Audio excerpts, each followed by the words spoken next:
अस्सलाम वालेकुम नाज़रीन। बुखारी शरीफ में एक रवायत है कि प्यारे महबूब हज़रत मोहम्मद सल्लल्लाहु अलैहि वसल्लम ने इरशाद फरमाया, जो आदमी कोई ऐसी बात निकाले जो हमारे दीन और शरीयत में ना हो तो वो नई बात निकालने वाला मरदूद है।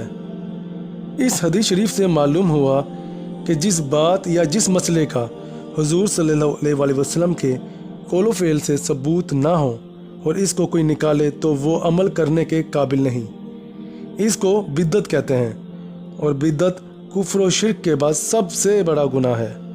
हुजूर सल्लल्लाहु अलैहि वसल्लम की शरीयत में 4 असूल ऐसे हैं कि चारों में से अगर किसी बात या किसी मसले का सबूत हो तो अमल करने के काबिल है। नंबर 1 कुरान मजीद, दूसरे नंबर पर हदीस शरीफ, तीसरे नंबर पर इमामों की राय और चौथे नंबर पर सब मुसलमानों का इस पर इत्फाक हो। बस सच्चे ईमान की बात यह है कि जब तक पूरा इल्म और समझ ना हो तो दीन की बातों में दखल ना दे। अगर लोगों को गलत रास्ते पर डाला और गलत मसला बतलाया तो खुदा ताला की कचहरी में वो पिटाई होगी कि दुनिया की सब बड़ाई खाक में मिल जाएगी। नाजरीन, फितना, इम्तिहान और आजमाइश को कहते हैं कि कौन दीन के सही और सच्चे रास्ते तो अख्तियार करता है और कौन बेराह होता है। हज़रत अनस रज़ी अल्लाह तआला अन्हु से रवायत है कि एक शख्स रसूल अल्लाह सल्लल्लाहु अलैहि वसल्लम के साथ जिहाद में शरीक हुआ करता था और जब वो वापस आता तो ऊँट से सामान उतार कर आप सल्लल्लाहु अलैहि वसल्लम की मजलिस को छोड़कर इसी वक्त मस्जिद में जाकर नमाज़ पढ़ने लगता और इतनी लंबी नमाज़ पढ़ता कि सहाबा को ख्याल हुआ कि ये हम सब से बढ़ गया और हुजूर सल्लल्लाहु अलैहि वसल्लम की खिदमत में ये ख्याल ज़ाहिर किया। हुजूर सल्लल्लाहु अलैहि वसल्लम ने इस शख्स को बुलवाया और इससे पूछा कि तूने अपने दिल में ये ख्याल किया है कि मेरा रुतबा सबसे बड़ा है और मैं सबसे अच्छा हूँ? इस शख्स ने कहा, हाँ मेरा ख्याल ऐसा ही है। और ये कहकर वो शख्स फिर जल्दी से मस्जिद में चला गया और अपनी मन घरत से इसने अपने पाँव से एक लकीर निकाली और अपने दोनों पाँव इस लकीर पर रख कर नमाज पढ़ने लगा। रसूल पाक सल्लल्लाहु अलैहि वसल्लम ने फरमाया, कसम है इस ज़ात पाक की जिसके कब्ज़े में मेरी जान है, इस शख्स की आंखों में मैंने शैतान का असर देखा है। कोई तुम में ऐसा है जो इस मरदूद को कत्ल कर आए?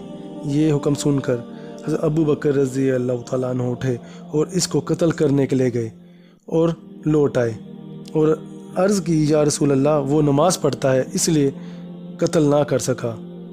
फिर हुजूर सल्लल्लाहु अलैहि वसल्लम ने फरमाया, तुम में से कौन ऐसा है जो इस शख्स को कत्ल कर आए? फिर हज़रत उमर रज़ी अल्लाह तआला अन्हु उठे और नंगी तलवार लेकर गए। आपने देखा वो नमाज़ पढ़ रहा है, आप लौट आए। हुजूर सल्लल्लाहु अलैहि वसल्लम ने पूछा, इसको कत्ल कर आए? अर्ज़ की, या रसूल अल्लाह वो नमाज़ पढ़ रहा है, खुदा के डर से कत्ल ना कर सका। फिर तीसरी दफ़ा हुजूर सल्लल्लाहु अलैहि वसल्लम ने फरमाया, कोई तुम में ऐसा है कि इस आदमी को कत्ल कर आए? हज़रत अली रज़ी अल्लाह तआला अन्हु उठे और अर्ज़ की, या रसूल अल्लाह मैं इसको कत्ल करूँगा। हुजूर सल्लल्लाहु अलैहि वसल्लम ने फरमाया, हाँ तुम इस काम के हो, मगर ये जब है कि वो तुमको मिले। हज़रत अली रज़ी अल्लाह तआला अन्हु गए तो मस्जिद में इसको ना पाया और लौट आए। हुजूर सल्लल्लाहु अलैहि वसल्लम ने दरियाफ़्त किया कि कत्ल कर आए? अर्ज़ की, या रसूल अल्लाह वो शख्स भाग गया, नहीं मिला। हुजूर सल्लल्लाहु अलैहि वसल्लम ने फरमाया, ये पहला फितना है जो मेरी उम्मत में निकला कि सूरत बुज़ुर्गों की सी और काम शैतानी।